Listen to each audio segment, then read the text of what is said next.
ರೀಸೆಂಟಾಗಿ ಪಾಂಡಿಚೇರಿ ಟ್ರಿಪ್ ಹೋಗಿದ್ದೆ. ಯಾಕಾದರೂ ಹೋದ್ನೋ ಅನಿಸ್ಬಿಡ್ತು. ನನಗಂತೂ ಒಂದಿಷ್ಟು ಇಷ್ಟ ಆಗಿಲ್ಲ. ಮೇನ್ಲಿ ಆ ಬಿಸಿಲಿಗೆ ಆ್ಯಂಡ್ ಇನ್ನೊಂದು ಅಲ್ಲಿ ನಡೆದಿರೋ ಸ್ಕ್ಯಾಮ್ಗಳಿಗೆ. ಊಟದಲ್ಲಿ ನಾನು ಸ್ಕ್ಯಾಮ್ ಆಯಿತು. ಆ್ಯಂಡ್ ಪಿಚ್ಚವರವನ್ನು ಮ್ಯಾಂಗರೋವ್ ಫಾರೆಸ್ಟ್ಗೆ ಹೋಗಿದ್ವಿ. ಅಲ್ಲಂತೂ ಮೋಸಾಗೆ ಮೋಸ ಅಂತ ಹೇಳ್ತೀನಿ. ಕೊಟ್ಟಿದ್ದ ದುಡ್ಡಿಗೆ ಅವ್ರು ಏನೂ ಕರ್ಕೊಂಡೋಗಲ್ಲಿ ತೋರಿಸಿಲ್ಲ. ಸರಿ ಊಟನಾದರೂ ನಿಮ್ದಿಯಾಗಿ ಚೆನ್ನಾಗಿ ಮಾಡೋಣ ಅಂತ ಒಂದು ಹೋಟ್ಲಿಗೆ ಬಂದ್ವಿ. ಅಲ್ಲೇ ನಾವು ಗೂಗಲ್ ರಿವ್ಯೂ ನೋಡಿಕೊಂಡು ಅದಂತೂ ಇನ್ನೂ ಚೆನ್ನಾಗಿಲ್ಲ ಅಂತ ಹೇಳ್ತೀನಿ. ಇಷ್ಟಿಷ್ಟೇ ಕೊಟ್ಟು ತುಂಬಾ ಚಾರ್ಜ್ ಮಾಡಿದ್ರು. ಸೊ ಫಿಶ್ ಮೀಲ್ಸ್ ತೊಗೊಂಡಿದ್ವಿ, ಅದು ಓಕೆ ಅನ್ನಿಸ್ತು ಅಷ್ಟೇ. ಇವ್ರ ಹತ್ರ ತುಂಬಾ ಸೈಡ್ಸ್ ಆರ್ಡರ್ ಮಾಡಿದ್ವಿ. ಏನೋ ಬೇರೆ ಊರಿಂದ ಬಂದಿರೋದಕ್ಕೆ ಇಷ್ಟು ಸ್ಕ್ಯಾಮ್ ಮಾಡ್ತಾ ಇದ್ದಾರೋ ಇಲ್ಲ ಎಲ್ರಿಗೂ ಇಷ್ಟೇ ಸ್ಕ್ಯಾಮ್ ಮಾಡ್ತಾ ಇದ್ದಾರೋ ನನಗಂತೂ ಗೊತ್ತಿಲ್ಲ. ಸೊ ಫಸ್ಟ್ಗೆ ಕ್ರ್ಯಾಬ್ ಆಮ್ಲೆಟ್ ಅಂತ ಆರ್ಡರ್ ಮಾಡಿದ್ವಿ. ಅದಕ್ಕೆ 200 ರೂಪಾಯಿ ಚಾರ್ಜ್ ಮಾಡಿದ್ರು. ನಾರ್ಮಲ್ ಎಗ್ ಆಮ್ಲೆಟ್ ಥರನೇ ಇತ್ತು. ಏನು ಡಿಫ್ರೆನ್ಸ್ ಗೊತ್ತಾಗಿಲ್ಲ ನಮಗೆ. ಆದರೆ ಇವ್ರ ಹತ್ರ ಮೀಲ್ಸ್ಗೆ ನಿಮಗೆ ತುಂಬ ವೆರೈಟೀಸ್ ಆಫ್ ಸಾಂಬಾರ್, ರಸಮ್ ಮತ್ತು ಮಜ್ಜಿಗೆ ಎಲ್ಲಾನು ಕೊಟ್ಟರು. ಓಕೆ ಅನ್ಬೋದು. ಬಟ್ ನಂಗೆ ವೆಜ್ ಸಾಂಬಾರ್ ಅಷ್ಟೇ ಜಾಸ್ತಿ ಇಷ್ಟ ಆಗಿದ್ದು. ಹಾಗೆ ಫ್ರಾನ್ಸಲ್ಲೇ 2 ವೆರೈಟೀಸ್ ಆರ್ಡರ್ ಮಾಡಿದ್ವಿ. ಒಂದು ಫ್ರೈ ಮತ್ತು ಇನ್ನೊಂದು ಡ್ರೈ ರೋಸ್ಟ್ ಅಂತ.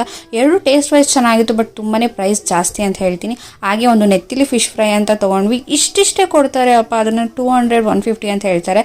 ಅದೇ ಬೇಜಾರಾಗೋದು. ಲಾಸ್ಟ್ವರೆಗೂ ಹಪ್ಳ ಕೇಳಿ ಲಾಸ್ಟಿಗೆ ಬಂತು ನನಗೆ. ಆ್ಯಂಡ್ ಕ್ರ್ಯಾಬ್ನ ಇಲ್ಲಿ ಟ್ರೈ ಮಾಡಿದೆ. ನಾನು ಟೇಸ್ಟ್ ವೈಸ್ ಚೆನ್ನಾಗಿತ್ತು ಅಂತ ಹೇಳ್ತೀನಿ. ರೋಡ್ ನಿಂತಿರ್ತಾರೆ ಬನ್ನಿ ನಮ್ಮ ಹೋಟೆಲ್ಗೆ ಅಂತ. ಹೋಟೆಲ್ಗೆ ಹೋದ್ರೆ ಈ ಥರ ಪರಿಸ್ಥಿತಿ. ಈ ಹೋಟೆಲ್ ಡೀಟೇಲ್ಸ್ ನಾನು ಡಿಸ್ಕ್ರಿಪ್ಷನಲ್ಲಿ ಕೊಟ್ಟಿರ್ತೀನಿ. ಪ್ಲೀಸ್ ವಿಸಿಟ್ ಮಾಡೋಕೆ ಹೋಗ್ಬಿಡಿ. Thank you.